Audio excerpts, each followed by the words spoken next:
కూటమి ఏడాది పరిపాలన అయితే ముగిసింది. మీకు ఎలా అనిపిస్తుంది? చాలా బ్రహ్మాండంగా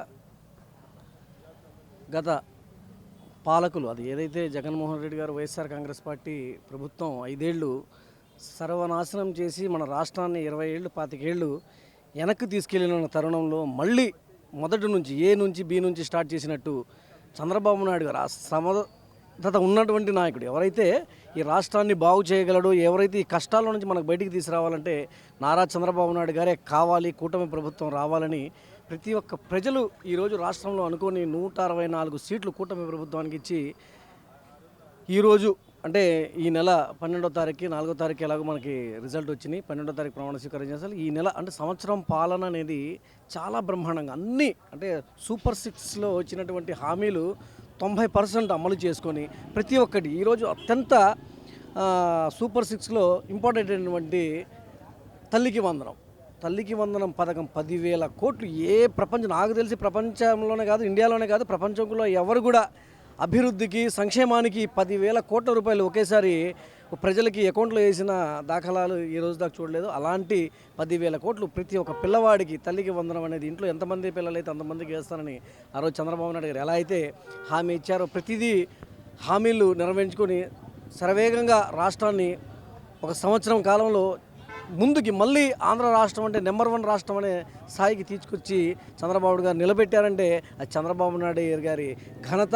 తెలుగు ప్రజలు ఆయనకి మీద నమ్మకాన్ని ఎప్పుడు వమ్ము చేయకుండా రాష్ట్రం సస్యశ్యామలంగా ముందుకెళ్తుంది. చాలా ఆనందంగా ఉన్నారు ప్రజలు. అంటే ఇప్పటి వరకు కూడా ఏవైతే హామీలు ఇచ్చుకుంటూ చేసామో అన్నీ చేసామని చెప్పంగానే అనుకున్నది అనుకుంటూ కూడా ఘనంగా చేసామంటూ కూడా చంద్రబాబు నాయుడు చెప్పడం అదొక ఎత్తు అయితే, ఇటు ప్రతిపక్ష పార్టీలు కావచ్చు, ఏదైతే గత వైసీ పార్టీ నాయకులు అందరూ కూడా అసలు ఇప్పటివరకు సూపర్ 6 పథకాలు ఏవి కూడా అమలు పరచలేదంటూ కూడా పెద్ద ఆరోపణలు ఉన్నాయి. అసలు జనాలకి అర్థం కాని వైఎస్ఆర్ కాంగ్రెస్ పార్టీ ప్రభుత్వానికి కానీ ప్రతిపక్ష నాయకుడికి అర్థం కాని ఒక విషయం, మీరు ఆ రోజు నవరత్నాలు అని చెప్పి ఒక ప్రోగ్రాం పెట్టారు. నవరత్నాలు అనేది ఎప్పుడు ఒక గురకరాలలాగా పనికిరాని రత్నాలుగానే ఉన్నాయి, కానీ ఎప్పుడు కూడా ఈ రత్నాలు ఏది ఒక రత్నం కూడా పనికొచ్చిన దాఖలాలు. మీరు ఏమనుకున్నారు? ప్రజలు అనేది ఒక గొర్రెల్లాగా చూశారు. మీరు ఏంటి వాళ్ళ అకౌంట్లో ఒక తలా 2,000 5,000 3,000 వేస్తే సంక్షేమం ఏం అవసరం లేదు, ఏ ప్రాజెక్ట్ అవసరం లేదు, రాష్ట్ర అభివృద్ధి అవసరం లేదు, రాజధాని అవసరం లేదు, అమరావతి రాజధాని అవసరం లేదు, అలాగే పోలవరం అవసరం లేదు. ప్రజలకు కావాల్సినటువంటి సదుపాయాలు ఏవీ అవసరం లేదు. వాళ్ళకి ఏదో అకౌంట్లో ఎంతో కొంత వాళ్ళకి డబ్బులు వేస్తే ప్రతి కులానికి ప్రతి దీనికి ఈ రాష్ట్రం నాకు 30 ఏళ్ళ అవకాశం వస్తుందని పిచ్చి ప్రభావాలను నమ్మి మీరు ఈరోజు 11 సీట్లకి వచ్చి ఇవాళ కూడా మళ్ళీ అదే రకంగా అదే అబద్ధాలతో ముందుకు వెళ్తూ అలాంటి అబద్ధాలు చెప్తున్నారంటే ప్రజలు నమ్మే పరిస్థితుల్లో లేరు. మీరు చేసిన గత 5 ఏళ్ల ప్రభుత్వ పాలన ఏంటి, ఈరోజు జరుగుతున్న సంవత్సర కాలం పాలన ఏంటనేది కళ్ళుండి చూస్తే మీరు అలాగే చూడలేరు. మీకు అసలు అలాంటిది అందరికీ తెలిసిన విషయమే.